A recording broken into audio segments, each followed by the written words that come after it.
So you want to flip your classroom, but you don't know where to start. Well, in this episode, we're going to look at the basics of flipping a classroom. So first of all, I'm going to dispel a few myths. It's thought out there that you have to be some sort of techie geek to be able to flip a classroom. That is completely not true. Non-geeks can do this as well, because if you can shoot a video on your cell phone and upload it to YouTube, you can flip your lessons. It's very simple. So, I teach both humanities and math, and when I flip a lesson, the reason I flip it is because it is prescriptive learning, and this is the way I describe it. It's basically something that they have to know. There's no room for debate. So in my geometry class, for example, I will say, here's Pythagorean theorem, and you have to know how to use it. So that's a flipped lesson, and it's something they just have to know. Or if I was teaching English, I would say, here's a noun, and person, place, or thing, and I would describe basically what it is. That way, when they come to class, they should already have that knowledge. And for the sake of the rest of this video, we're going to be talking about a traditional flipped classroom. And if you don't know what that model is, this is what it basically looks like.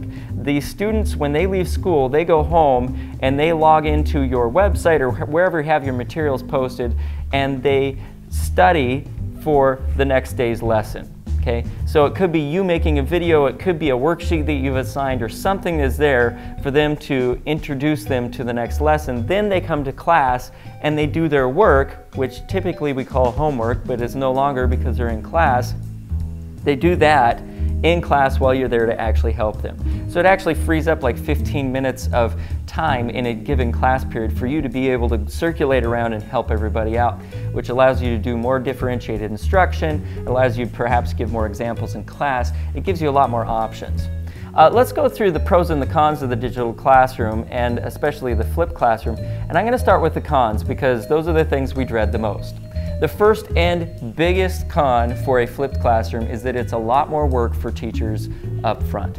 You have to be generating a lot of material or videos or whatever it is, and then organizing it in a digestible format online someplace, whether it's in a learning management system like Blackboard or Moodle, or on a website, or something like that. The second thing that can be a con for the flipped classroom is that all students have to have access to technology and the internet. And especially low-income students, we've run into this in my school where, I don't have a device of any kind and they're barely making it by in life as it is. So what we did was we went around to local businesses and said, hey, if you guys are cycling out laptops because your sales department needs new ones, would you be willing to donate them to our school? And that has happened, and we can set them up. They don't have to be anything special. We set them up with that. We have Wi-Fi at the school, but we also gave them a list of free Wi-Fi spots in a local area. So if they want to study after school, there's obviously public libraries, there's coffee shops, that sort of thing. Okay? And it does take some organization and setup. Again, time. Okay? The last thing is that it will not work equally for all classes that you teach. So you can't teach a physics class the same way that you teach an English lit class. That's just not the way it is. So you can't flip every single lesson. That's the list of cons. The list of pros greatly outweighs the list of cons. If you can get those cons under your belt, you're really off and going. The first thing that I have noticed, and that a lot of other teachers have noticed, is that it's student-focused learning. The students show up and you no longer are the sage on the stage. You can actually circulate around the room and help them with problems that they've come up with in their work, whatever that may be. You can generate ideas with them. There's a lot more time for one-on-one interaction.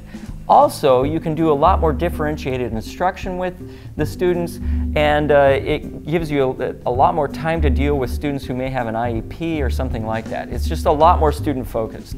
The second thing is, and this is a big one in my classroom, is that it gives students the possibility to endlessly review, because there is a online presence that they can always go back to, and they can always see the materials that I've generated for a specific lesson. So maybe 2 days before I give a geometry test, I will always see a lot more activity on my site because they're in there reviewing. Students who miss class, now you have a kid who's gone because of extended illness, or maybe they're gone on some sort of class trip or a sporting event or something, they are out of class. With the flipped classroom, they still get your lessons, and when they come back to class, you still need to catch up with them, but it shouldn't be as much as if it was a traditional classroom where they missed absolutely everything. Another advantage, after the first year of setup, it can lead to a shorter workday for teachers. My big warning here is to not use the flipped classroom as a way to become lazy. You are focusing your time in a different way and hopefully in a better way, but it can lead to shorter work days because your lessons are already created, you can get your grading done, and then you can actually go home instead of spending 10, 12 hours at school. Another massive advantage is it gives us access to the wealth of knowledge that the internet has. So if they're logging into a PBS situation, or maybe the History Channel, or the Discovery Learning Network, or the Library of Congress, I mean, there's so much stuff out there that we have access to that we wouldn't normally have access to in a traditional classroom. And last of all, and this is probably the biggest one, is perceived or observed student engagement with class material. I was talking with one teacher who taught photography, and he started flipping his lessons and noticed that his students suddenly were paying attention to his lessons and were retaining more of how to use the cameras or with composition or whatever it was.